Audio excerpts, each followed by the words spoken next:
Welcome to फुलवारी। आप सब लोग कैसे हैं? आई होप सब अच्छे से होंगे।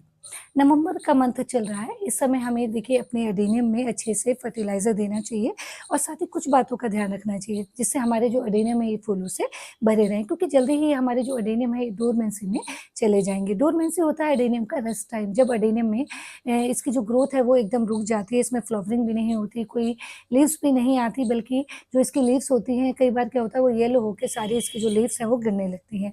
तो हमारे जो एडेनियम है ये डोरमेंसी में जाए इससे पहले ही हमें यानी नवंबर में अपने एडेनियम में अच्छे से फर्टिलाइज़र देना चाहिए। तो कौन-सा फर्टिलाइज़र हमें अपने एडेनियम में देना है और किस तरह देना है, यही आज हम आपके साथ इस वीडियो में शेयर करेंगे। साथ ही कुछ बातों का ध्यान रखना चाहिए ताकि जो हमारे एडेनियम है ये हेल्दी रहें और फूलों से भरे रहें। तो चलिए वीडियो स्टार्ट करते हैं।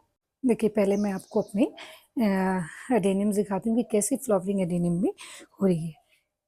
ये देखिए सिंगल पेटल के एडेनियम है और ये छोटी-छोटी कटिंग लगाई हुई है, उनमें भी बहुत अच्छे से फ्लावर्स आ रहे हैं। और ये मल्टी पेटल का येलो कलर का एडेनियम है, इसमें भी देखिए कितनी सारी बड्स बनी हुई हैं, लगभग सभी ब्रांच पे बड्स बनी हुई हैं। बहुत सुंदर फ्लावर इसमें आता है, ये येलो और लाइट ऑरेंज कलर के फ्लावर इसमें आते हैं। और ये सिंगल पेटल का एडेनियम है, देसी वैरायटी का देखिए। और इस वाले एडेनियम में तो मेरे लगातार ही फ्लावरिंग होती ही रहती है कि जैसे फ्लावर्स स्पेंट हुए फिर से फ्लावरिंग होने लगती है। बहुत अच्छी फ्लावरिंग इसमें होती है। देखिए कितनी सारी ये बड्स बनी हुई हैं और एकदम बंच में फ्लावर्स आए हुए हैं। बहुत खूबसूरत ये फ्लावर लगते हैं एडेनियम के। और ये मल्टी पेटल का एडेनियम है, देखिए डार्क मैरून कलर का इसमें फ्लावर आते हैं और ये भी फूलों से एकदम भरा हुआ है। इसमें एकदम बंच में जब फ्लावर्स आते हैं बहुत ही खूबसूरत ये लगते हैं। ये देखिए कितनी अच्छी फ्लावरिंग हो रही है। और ये भी ग्राफ्टेड एडेनियम है, इसमें भी रेड और डार्क मैरून कलर का फ्लावर आता है। और इसमें भी देखिए कितनी सारी बड्स बनी हुई हैं, लगभग हर ही ब्रांच पे ये देखिए बड्स बनी हुई हैं। ये देखिए छोटी-छोटी हैं ये बड्स। तो इस समय एक्चुअली नवंबर में यदि बहुत ज़्यादा ठंडा नहीं होता तो बहुत अच्छी ब्लूमिंग होती है। और बाकी आप यदि जो फर्टिलाइज़र आज हम आपको बताएँगे वो अपने एडेनियम पे डालेंगे तो आपके जो एडेनियम है ये भी फूलों से एकदम भर जाएँगे। बस छोटी-छोटी बातों का ध्यान रखना है। और ये देखिए अभी 1.5 या 2 साल का ही एडेनियम है, इसमें भी बड्स बन रही हैं। देखिए फर्स्ट टाइम फ्लावरिंग होगी इसमें। और ये देखिए ये भी बंच में जब इसके फ्लावर्स आते हैं, ये सिंगल पेटल का एडेनियम है। और देखिए देसी वैरायटी के जो एडेनियम होते हैं इनमें भी कलर्स और जो इसके फूल होते हैं उनका जो पैटर्न होता है वो अलग होता है। जैसे ये भी देसी वैरायटी का एडेनियम है और ये भी देसी वैरायटी का ही एडेनियम है, लेकिन देखिए कलर और जो फ्लावर्स का और जो लीव्स का पैटर्न है वो अलग-अलग है। और ये देखिए ये बहुत ही खूबसूरत फ्लावर इसमें आया है, पर्पल और वाइट कलर का, अंदर से ये वाइट है और डार्क पर्पल कलर का फ्लावर है। और ये देखिए मैंने अभी कुछ दिन पहले, कुछ महीने पहले ग्राफ्ट किया था। ये देखिए यहाँ से ग्राफ्ट हुआ है, फर्स्ट टाइम इसमें फ्लावर आया है। तो बहुत खूबसूरत इसका ये देखिए फ्लावर है, डार्क पर्पल और वाइट कलर में। और ये देखिए कुछ-कुछ एडेनियम सीडलिंग है, इनमें भी ये बड्स बनी हुई हैं। देखिए कितनी अच्छी फ्लावरिंग इस समय एडेनियम में हो रही है। ये देखिए ये भी एडेनियम फूलों से एकदम भरा हुआ है। चारों तरफ देखिए कितनी अच्छी फ्लावरिंग इसमें हो रही है। और ये देखिए बहुत खूबसूरत इसका ये कोडेक्स है। और ये देखिए कितना फूलों से भरा हुआ है, पूरा ही फूलों से भरा हुआ है। इसमें भी लगातार फ्लावरिंग होती रहती है। देखिए बहुत ही खूबसूरत ये लगता है और एकदम फूलों से भरा हुआ है। देखिए सबसे पहले हमें इस समय जो ध्यान रखना है वो ये है कि यदि आपके एडेनियम पे इस तरह से सीड पॉड बन रहे हैं तो यदि आपको सीड्स चाहिए तब तो आप रहने दीजिए, वरना और यदि आपको सीड्स नहीं चाहिए, यदि आपको सीड्स नहीं ग्रो करने हैं तो आप इनको तुरंत रिमूव कर दीजिए। क्या होता है जब प्लांट सीड्स प्रोड्यूस करता है तो उसमें फ्लावरिंग कम हो जाती है। तो मैंने काफ़ी सारे सीड्स इसके निकाल दिए हैं, बस एक यही वाला सीड पॉड रहने दिया था सिंगल, क्योंकि मेरे पास काफ़ी सारे सीड्स थे। तो ये ध्यान रखिए कि यदि आपके एडेनियम में सीड पॉड बन रहे हैं और आपको सीड्स नहीं चाहिए तो सीड पॉड आप उनको रिमूव कर दीजिए, क्योंकि इससे भी क्या होता है, फ्लावरिंग कम हो जाती है।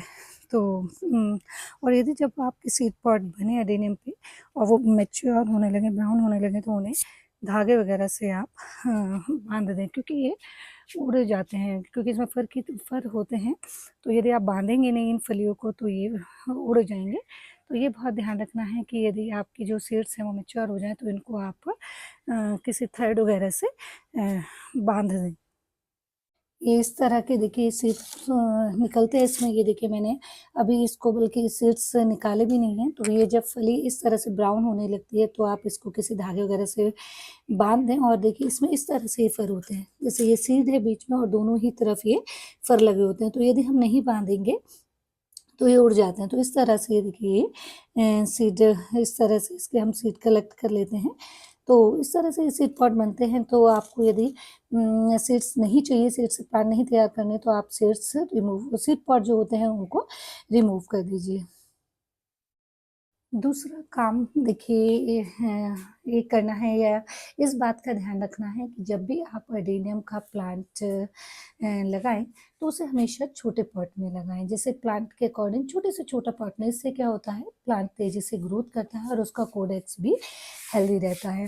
जैसे इस तरह के आप पॉट लीजिए जो छोटे हों, शैलो, और हमेशा अडेनियम के लिए शैलो पॉट लें जो जिसकी चौड़ाई काफ़ी हो लेकिन काफ़ी गहरा, यानी लंबाई ज़्यादा पॉट की नहीं हो। क्योंकि यदि आप लंबे पॉट में एडेनियम को लगाएंगे तो क्या होगा, उसके जो कोडेक्स है वो लंबाई में बढ़ेगा, जबकि जो शैलो पॉट होता है उसमें जो कोडेक्स होता है वो चौड़ाई में बढ़ता है, जिससे कोडेक्स मोटा होता है। और जो एडेनियम की देखिए ब्यूटी होती है वो इसका कोडेक्स होता है।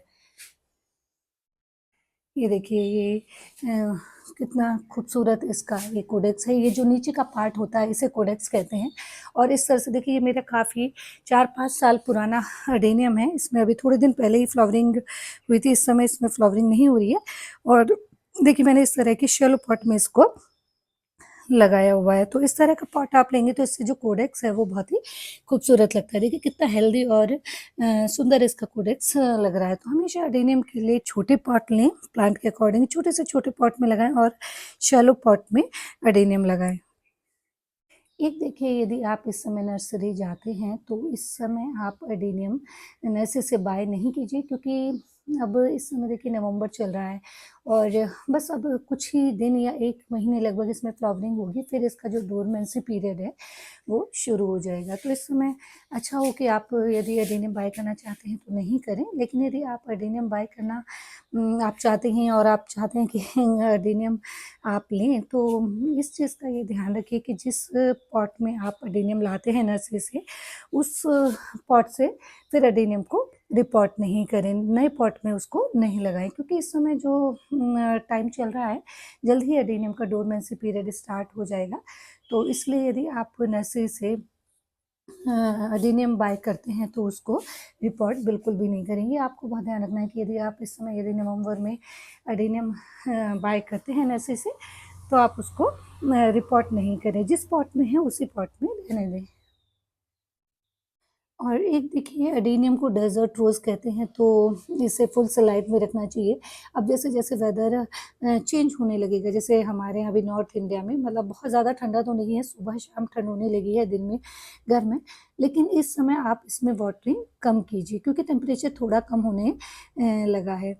तो जैसे समर में हम डेली या 1 दिन छोड़ के पानी अपने एडेनियम में देते थे, लेकिन इस समय हमें पानी का बहुत ज़्यादा ध्यान रखना है, क्योंकि टेम्परेचर काफ़ी कम है। तो जब हमेशा सॉइल चेक करके प्लांट की तभी आप उसमें पानी दें। और एडेनियम डेज़र्ट का रोज़ है, इसे फुल सनलाइट में रखिए। जैसे समर में जब मई-जून में बहुत तेज़ धूप होती है, तब हमें इसके लिए 4-5 घंटे की ही धूप काफ़ी होती है। लेकिन इस समय जैसे-जैसे टेम्परेचर कम होने लगता है, सर्दी ज़्यादा बढ़ने लगती है, तो इसे फुल सनलाइट में देखिए। सुबह से लेके शाम तक की धूप इस प्लांट को मिले तो इसमें बहुत अच्छी फ्लावरिंग होगी। देखिए कितना खूबसूरत ये फ्लावर है।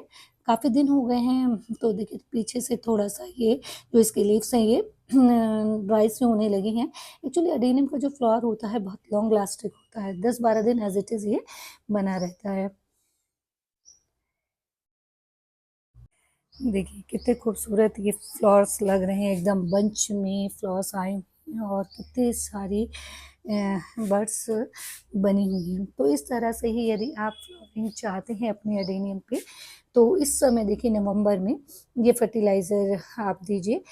देखिए इस समय नवंबर में आप फर्टिलाइज़र अपने एडेनियम में देते हैं, तो फिर इसके बाद 20-25 दिन में, लगभग 1 डेढ़ महीने में, जब जैसे सर्दी पड़ती है, जैसे हमारे यहाँ मिड दिसंबर तक ठंडा नहीं रहता है, तो उस समय तक इसमें फ्लावरिंग होती है। तो इस समय आप नवंबर में अच्छे से अपने एडेनियम में फर्टिलाइज़र दे दीजिए, क्योंकि फिर इसका डोरमेंसी जब पीरियड स्टार्ट हो जाता है, तो डोरमेंसी टाइम में इसमें एडेनियम में कोई भी फर्टिलाइज़र वगैरह नहीं देना चाहिए, क्योंकि उस समय इसका रेस्ट टाइम होता है। तो देखिए मैंने अपने इन सभी एडेनियम में जो फर्टिलाइज़र दिया था वो मैं आज आपके साथ शेयर करती हूँ।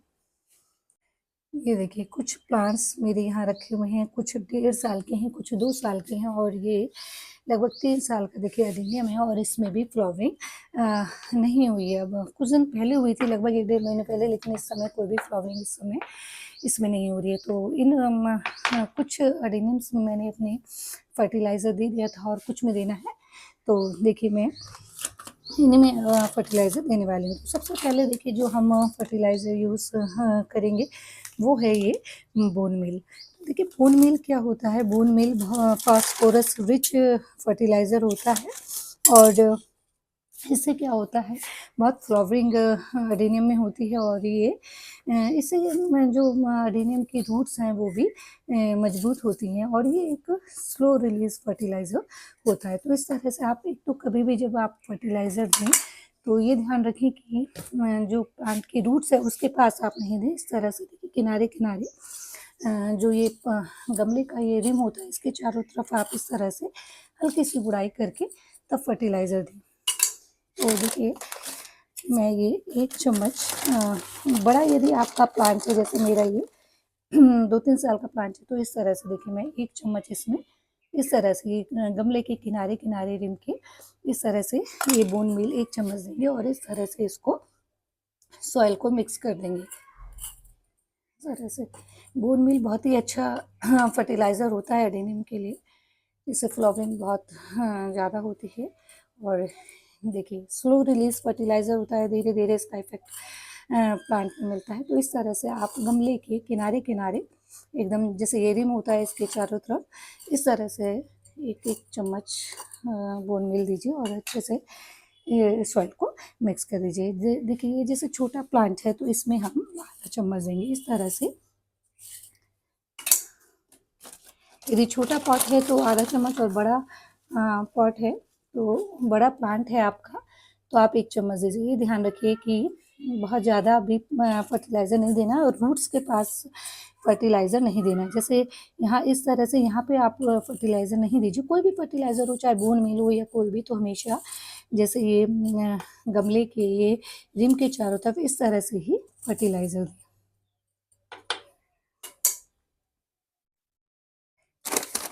देखिए यदि आप बोन मील की जो ये स्मेल होती है वो बहुत ज़्यादा स्ट्रॉन्ग होती है, तो यदि आप बोन मील नहीं देना चाहते हैं, तो इसकी जगह आप बनाना पील का लिक्विड फर्टिलाइज़र भी दे सकते हैं, वो भी बहुत अच्छा रहता है। तो ऑर्गेनिक फर्टिलाइज़र में आप बनाना पील का लिक्विड फर्टिलाइज़र भी दे सकते हैं, यदि आप बोन मील का फर्टिलाइज़र नहीं देना चाहें। देखिए तो एक तो हम पहले हाँ, हमने एक बड़े जो प्लांट है उनमें 1 चम्मच बोन मील दिया, और दूसरा जो फर्टिलाइज़र है वो है पोटैश। देखिए ये जो पोटैश होता है ये भी फ्लावरिंग बूस्ट करता है, और यदि आपके एडेनियम्स में फ्लावरिंग नहीं हो रही है, देखिए जैसे मेरे कुछ प्लांट है इनमें फ्लावरिंग नहीं हो रही है, तो अभी मैं देखिए पोटैश दूँगी तो 10-12 दिन में ही ये जो प्लांट है ये बड्स प्रोड्यूस करने लगेंगे। तो इस तरह से जैसे हमने बोन मील दिया था अपने प्लांट में, उसी तरह से देखिए बड़ा प्लांट है, तो बड़ा प्लांट है तो 1 चम्मच हम लगभग ये पोटैश देंगे। इस तरह से गमले के किनारे-किनारे इस तरह से देखिए अच्छे से सॉइल को मिक्स कर देंगे। और छोटा पॉट है तो उसमें हम लगभग 1/4 स्पून ही ये पोटैश देंगे, बहुत ज़्यादा फर्टिलाइज़र नहीं देना है। और ये ध्यान रखना है कि जब भी आप फर्टिलाइज़र प्लांट में दें, अपने एडेनियम में या किसी भी प्लांट में, तो या तो शाम के टाइम दें या अर्ली मॉर्निंग आप इसमें फर्टिलाइज़र दें। धूप में, तेज़ धूप में फर्टिलाइज़र नहीं देना चाहिए, तो या तो आप सुबह आप फर्टिलाइज़र दें या शाम के टाइम दें। और जब भी आप फर्टिलाइज़र दें, यदि सॉइल ड्राई है तो फर्टिलाइज़र देने के बाद उसमें पानी दें। लेकिन मेरी देखिए, मैंने कल ही इसमें पानी दिया था और इस समय मॉर्निंग का टाइम है, तो सॉइल काफ़ी गीली है, तो इसलिए फर्टिलाइज़र देने के बाद मैंने पानी नहीं दिया है। लेकिन यदि सॉइल ड्राई हुआ प्लांट की, तो फर्टिलाइज़र देने के बाद आप उसमें पानी ज़रूर दें।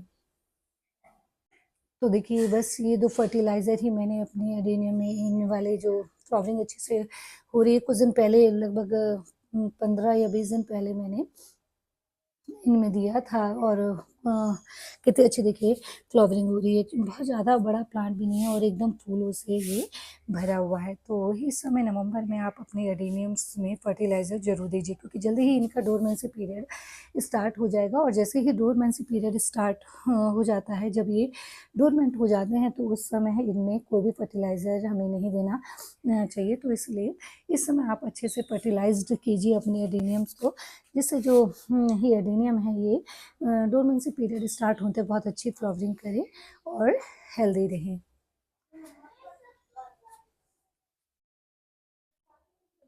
तो देखिए, इन छोटी-छोटी बातों का आप ध्यान रखिए और ये फर्टिलाइज़र अपने एडेनियम में इस समय ज़रूर दीजिए, ताकि आपके जो एडेनियम है डोरमेंसी में जाने से पहले खूब अच्छे से फ्लावरिंग करें। तो आज के लिए इतना ही। यदि वीडियो अच्छा लगे तो लाइक और शेयर कीजिए और प्लांट से रिलेटेड कंटेंट के लिए फुलवारी को सब्सक्राइब कीजिए। मिलते हैं एक नई वीडियो में एक नए प्लांट के साथ। Till then, bye bye.